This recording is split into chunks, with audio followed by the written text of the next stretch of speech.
Emma is in Southampton. Emma, good morning to you. Hello, hi. So when you hear the chatter of people asking on the radio like I have for stories about getting over stammering, do you sort of take a deep breath and think, I should do that, or I want to say something but maybe I shouldn't? What made you call in? Just because I have a stammer, and that it's something that isn't that kind of widely talked out, and actually it's helpful for other people to kind of hear people who have a stammer, because just because you have a stammer you can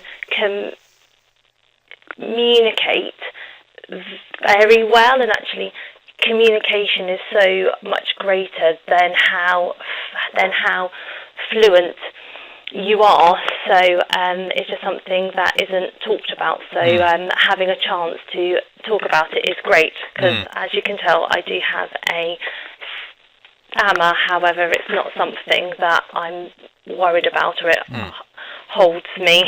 I wonder whether Ed Sheeran said that memorising rap and finding that rhythm was great for him. We had the gentleman on earlier saying that music can sometimes be easier because you know what words are coming up rather than you're having to think on your feet. For you, Emma, has it been a journey that's been problematic? Has it been one that's been, sad, or has it been one that's been full of professionals helping you and it's been a reasonably smooth journey? I think it has been up and down. I think because I've always had it since I started to talk, and so when I was a child, especially in my teenage years, it was harder, and I think when I was in my teens I was quite picked on, and so that was quite hard. But I throughout my childhood and also my kind of 20s, I have had professional input from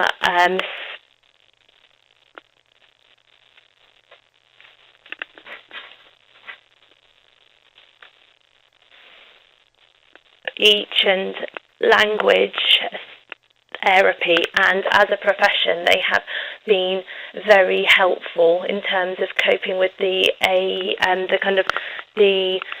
kind of trauma associated with it, but also teaching techniques, because sometimes it is helpful to have techniques, but sometimes it's about working through it and just kind of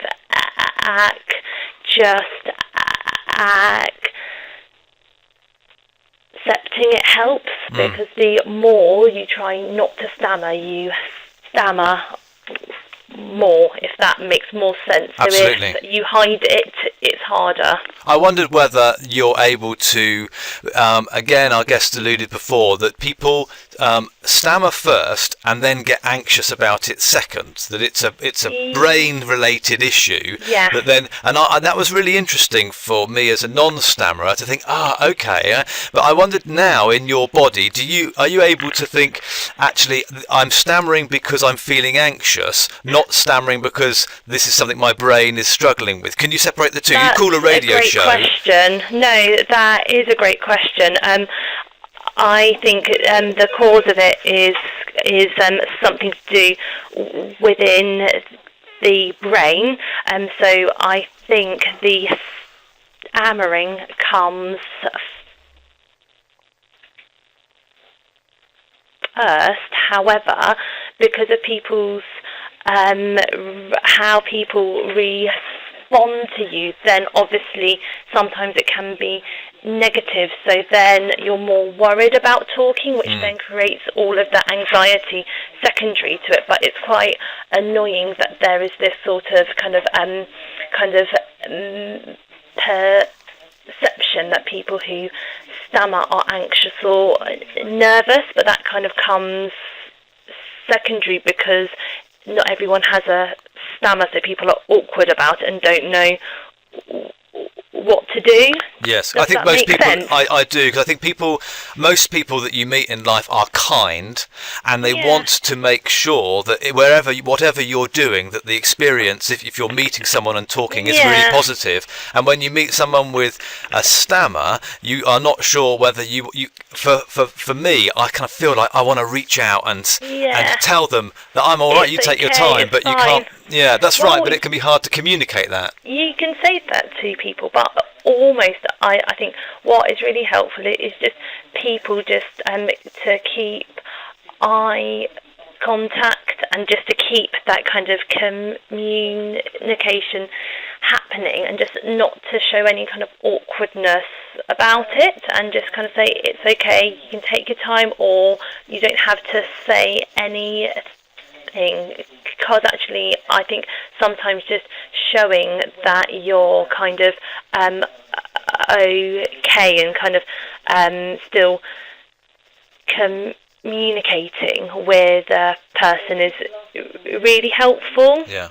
My last question for you, Emma, and I'm so impressed that you've called BBC Radio Solent. I thank you very much. It's been intriguing. But I wondered whether, and I often wonder this, when you're in business or doing what you do now, I wonder whether it's tiring. I wonder whether you get, sometimes you just feel exhausted, because whereas a normal situation of making a phone call for me is just another chance to hear my own voice again. But I wonder whether it gets mentally exhausting sometimes. It can do, however, because I've always had it, I've kind of, I suppose that I've adjusted to it. And actually, in my current role, I'm actually a qualified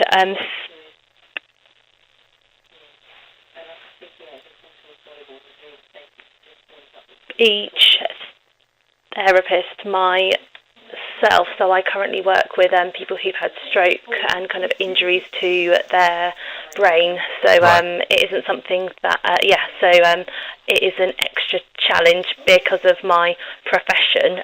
So I do know what it's like from a kind of patient's kind of point of view, but also as a professional. So it is tiring, and I don't know whether my patients anticipate that I'll have a stammer, but it's not a problem really. It's something that I've adjusted to. Yeah, I think that's wonderful. Emma, you've shared so much. Thank you so much for that. Thank you for getting in touch with the station. It's been intriguing hearing your story. Have a great rest of your week. Enjoy the sunshine. Thank you very much. I will do. Cheers, Emma. Cheers. Take care. Bye-bye.